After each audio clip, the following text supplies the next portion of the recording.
Hello friends, welcome to the new episode of my channel. আমি অরিত্র। এখন এই ভিডিওর মধ্যে আমরা কথা বলছি বহুরূপ বলে ছবিটা নিয়ে। সোহম চক্রবর্তী এবং ইদিকা পাল রয়েছেন লিড চরিত্রে। এছাড়া কমলেশ্বর মুখার্জি রয়েছেন, রাজা দত্ত রয়েছেন, অনেকে রয়েছে। আকাশ মালাকার এই ছবির পরিচালক। দেখুন, এই ছবিটা বেসিক্যালি একটা রিভেঞ্জ ড্রামা ছবি। ছবিটা স্টার্ট যখন হয় সেই জায়গাটা কিন্তু যথেষ্ট প্রমিসিংই ছিল, এবং ছবিটাকে যদি একটা বেসিক রিভেঞ্জ ড্রামায় রাখতো, একদম বেসিক টেমপ্লেট ফলো করে, তাহলে কিন্তু ছবিটা একটা ভালো ছবি হতো। ছবিটা আমি এখনো বলছি না যে একেবারে রোস্ট করে দেওয়ার মতো ছবি হচ্ছে, কিছু বিটস অ্যান্ড পিসেসের ছবিটা ভালো কিন্তু এখনো। বাট কমার্শিয়াল ছবি বানাতে গেলে না, সব থেকে প্রথমে নিজেকে আতলামির থেকে দূরে রাখতে হয়। এই ছবিটা সেকেন্ড হাফে পৌঁছে না এত কিছু করতে যায়, আর একটা এমন আতলামির লেয়ার নিজের উপর দেয় যে কারণে ছবিটা প্রবলেম হয়ে গেছে। সেটার মধ্যে আমি পরবর্তীতে আসছি যে প্রথমে পজিটিভ কি কি ছিল ছবির মধ্যে। দেখুন, সব থেকে প্রথম কথা হচ্ছে সোহম চক্রবর্তীর পারফরমেন্স আমার ভালো লেগেছে। সে এফর্ট দিয়ে কাজ করেছে, তার আমার কাজ ভালো লেগেছে। ইদিকা পল কিন্তু সিনেমার প্রথম দিকে ক্যারেক্টারটা, আমি বললাম না, ছবিটা যখন স্টার্ট হয় প্রথম হাফ অ্যান আওয়ার 40 মিনিটস ছবিটা কিন্তু এঙ্গেজিং ছিল, এবং সেখানে ইদিকার যেভাবে প্রেজেন্টেশন, মাল্টিপল লুকস, তার পারফরমেন্স, তার ডায়লগ ডেলিভারি, তাকেও কিন্তু বেশ ভালো লেগেছে। এর আগে তার যে ছবিগুলো দেখেছি সেই তুলনায় আমি বলবো যে ইদিকা এই ছবির মধ্যে পারফরমেন্স ভালো দিয়েছে।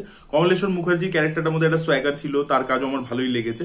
ঠিক আছে, জয়েন্ট ফয়েন্ট খাচ্ছে, এবং তার সাথে তার একটা কাজের লোক, ওইটা মানে বোঝাই যাচ্ছে যে আকাশ মালাকার সৃজিত মুখার্জি থেকে খুব ইন্সপায়ার্ড। তো 22শে শ্রাবণের থেকে ইন্সপায়ার্ড হয়ে আর কি ওটা করা হয়েছে, যে মানে একটা কাজের লোক যাকে রেখেছে, নকুল বলে নাম দিয়েছে এখানে।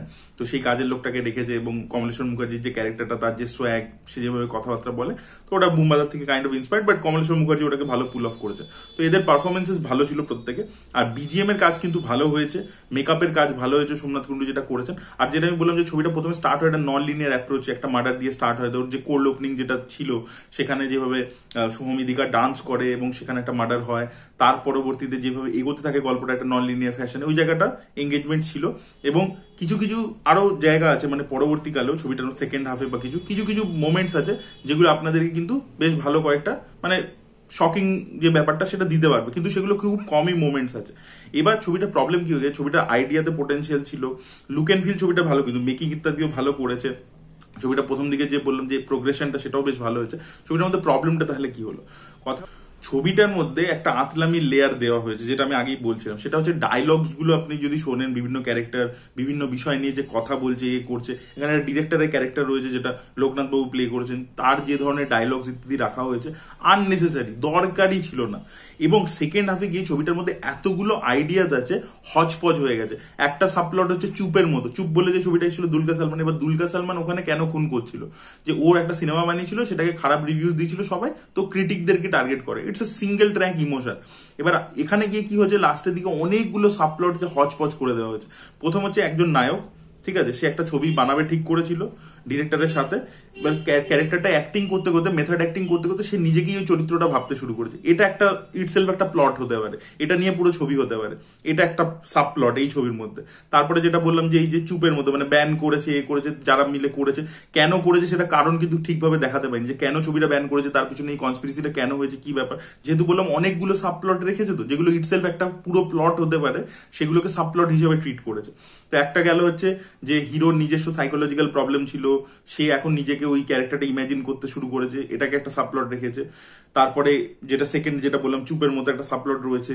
তারপরে আবার কবিতার কিছু অ্যাঙ্গেল উঠে আসছে। তো এরকম এতগুলো সাবপ্লট শেষের দিকে চলে এসছে। তারপর একটা মাল্টিপল পার্সোনালিটি ডিসঅর্ডার টাইপের জোনের মধ্যে, অপরিচিত জোনের মধ্যে যেতে চাইছে ছবিটা ক্লাইম্যাক্সের মধ্যে। তো অনেক কিছু করতে গিয়ে না প্রবলেমটা ওইখানে হয়ে গেছে, যে কোনোটাই বেক নয়।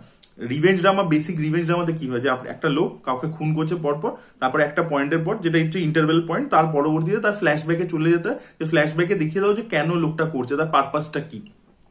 এবার এখানে এই যে ইদিকাকে কন্টিনিউয়াসলি ওর নিজের সাথে, ইদিকার ও মিলেই খুনগুলো করছে আমরা দেখতে পাচ্ছি, আমি স্পয়লার দিচ্ছি না। এবার ব্যাপার হচ্ছে কি, যে ইদিকার সাথে ওর যে কেমিস্ট্রিটা, ওর যে লাভ, মানে লাইফটা, যে রোমান্টিক বন্ডিংটা, সেটাকে তো ভালো করে এস্টাবলিশ করতে হবে, ওই ইমোশনটা ওয়ার্ক করতে হবে। যদি ইমোশনটা ওয়ার্ক করে, মানে যেমন গজনীর মতো সিনেমা, একদম সিম্পল রিভেঞ্জ স্টোরি। এবার সেখানে কি হচ্ছে, কল্পনা সঞ্জয় সিংহানিয়ার মধ্যে যে লাভ স্টোরিটা, সেটা এত সুন্দর ওয়ার্ক করছে যে কল্পনা যখন মরছে আপনার দেখতে দুঃখ হচ্ছে। এবার এখানে সেই অ্যাঙ্গেলটাও রয়েছে কাইন্ড অফ একটা, যে ও মেয়েটাকে জন্যই বদলা নিচ্ছে, আবার সেটা আবার পুরোপুরিও নেই। তাহলে মেয়েটা কেন আসছে গল্পের মধ্যে, মানে আপনার কাছে ওই জিনিসগুলো বললাম না, অনেকগুলো সাবপ্লট করতে না, পুরো জিনিসগুলো ক্লিয়ার নয় আর কি। ঠিক আছে, যদি আপনি সিঙ্গেল এরকম একটা মানে ওর যে হিরো ছিল, ওর পুরো লাইফ নষ্ট করে দিয়েছিল, ওর যে বউ তাকে মেরে দিয়েছিল, তাই জন্য বদলা নিচ্ছে। বেসিক যদি রাখতো তাহলে জিনিসটা প্রবলেম হতো, কিন্তু অনেকগুলো সাবপ্লট নিয়ে হচপচ করতে গেছে, ওই জন্য প্রবলেম হয়ে গেছে। এই ইমোশনটা ওয়ার্ক করছে না। রিভেঞ্জ ড্রামার ক্ষেত্রে ইমোশন ওয়ার্ক করা, আপনারা কাবিল তুলে দেখে নিন, আপনারা গজনি তুলে দেখে নিন, আপনারা যে কোনো মানে বেসিক বলিউডের রিভেঞ্জ ড্রামা তুলে দেখে নিন বা হলিউডের দেখে নিন, প্রত্যেকটাতে ওই কোর ইমোশনটা ওয়ার্ক করতে হবে, রিভেঞ্জের মোটিভটা, সেটাই এখানে ওয়ার্ক করেন। এবার ধরুন এই ছবিটার মধ্যে অনেকগুলো ইন্টারেস্টিং সাবপ্লটস আছে, তো এবার সেগুলোর জন্য ঘেটে গেছে, যেটা আমি বললাম যে সেটার জন্য একটা খিচুড়ি হয়ে গেছে সেকেন্ড হাফের দিকে।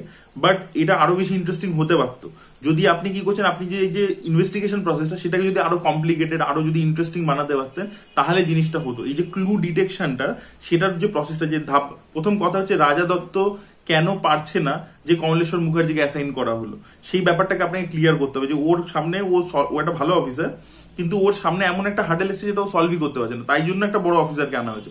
সেই ব্যাপারগুলো ক্লিয়ার নয়। আপনি ক্যারেক্টারকে ইন্ট্রোডিউস করছেন, তাকে একটা সোয়াগার দিয়েছেন, সবই ঠিক আছে, কিন্তু গল্পের যে প্রোগ্রেশন, এবার তখন কি হলো, রাজা দত্ত ক্যারেক্টারটাকে ইন্ট্রোডিউস করলেন, তার পার্সোনাল লাইফ দেখাচ্ছেন, অনেক কিছু দেখাচ্ছে, কিন্তু সেই ক্যারেক্টারটার ভূমিকা কি, সে তো প্লটের মধ্যে আর কিছু করছে না, ইনভেস্টিগেশনটা তো কমলেশ্বর মুখার্জি করছে, তাহলে রাজা দত্ত ক্যারেক্টারটার প্রয়োজন কি? মানে এই ধরনের প্রবলেম হয়ে গেছে আর কি। তাহলে আপনাকে রাজা দত্তকে দিয়ে পুরো ইনভেস্টিগেশনটা করাতে হতো। আপনি একটা ক্যারেক্টারকে দেখাচ্ছেন, তার পার্সোনাল লাইফের প্রবলেমস দেখাচ্ছেন, মানে কাইন্ড অফ ভাবুন ফার্জিতে বিজয় সেতুপতিকে দেখালো, তার ফ্যামিলিতে প্রবলেম চলছে, তার ডিভোর্স হবে, এইসব দেখালো, তারপর দেখাচ্ছে যে ইনভেস্টিগেশনটা অন্য কেউ করছে, ও শাহিদ কাপুরের পিছনে ঘুরছে না, তাহলে আর কি করে জিনিসটা হবে?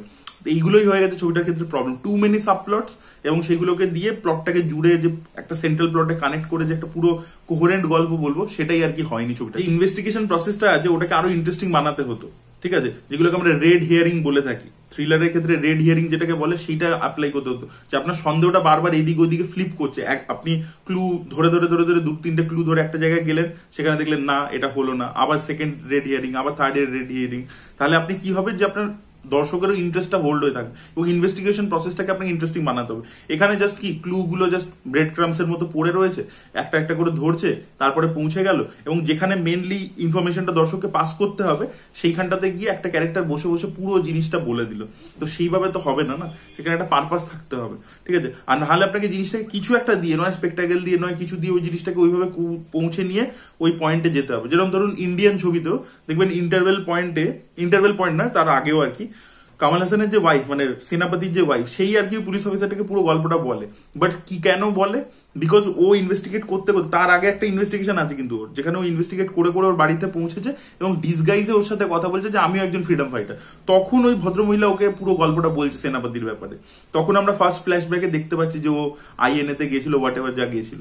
তো সেইটা যদি আপনি সেরকম ভাবে কারণ দেখিয়ে আপনি করুন, ঠিক আছে, কিন্তু যদি আপনি কোনো পারপাস ছাড়াই একটা ক্যারেক্টার, যেহেতু আপনাকে এবার দর্শকের কাছে ইনফরমেশনটা পাস করতে হবে, তাই একটা ক্যারেক্টার বসে বসে পুরো গল্পটা বলে দিল, এইটা আর কি খুব উইক আর কি একটা way of delivering the information আর কি। তো এই জন্য ছবিটা অনেক কিছু ভালো রয়েছে, যেমন পারফরমেন্স বললাম, লুক এন্ড ফিল বললাম, আইডিয়াস গুলো ইন্টারেস্টিং, কিন্তু ওই যে হচপচ হয়ে গেছে, too many subplots, too many ideas, তো এইগুলো হয়েছে। ছবিটা আমি তবু বলবো যে একেবারে খারাপ রোস্ট করে দেওয়ার মতো ছবি কিন্তু নয়, বিকজ পারফরমেন্সেস ভালো। প্রথম 30-40 মিনিট কিন্তু খুবই ভালো ছবিটার আর কি, এবং লাস্টের দিকে গিয়ে একটা টুইস্ট দেওয়ার চেষ্টা করেছে, ওটা আবার আননেসেসারি। একদম ফাইনাল যে টুইস্টটা, যেটাকে এপিলগ টুইস্ট বলে, সেই এপিলগ টুইস্টটা আবার কোনো দরকার নেই, ওটা আননেসেসারি। ওটা কেন হলো, কি হলো, টু বি কন্টিনিউড লিখে দিয়েছে, বাট ওটা আননেসেসারি আর কি। তো যাই হোক, তো এইটাকে যদি এই সেম স্ক্রিপ্টটাকে আরো ভালো করে পলিশ করে জিনিসটাকে সিঙ্গেল ট্র্যাক রেখে করতো, তাহলে আমার মনে হয় আরো বেটার একটা ছবি বেরোতে পারতো। সো এটাই বলা ছিল। That was it, thank you so much.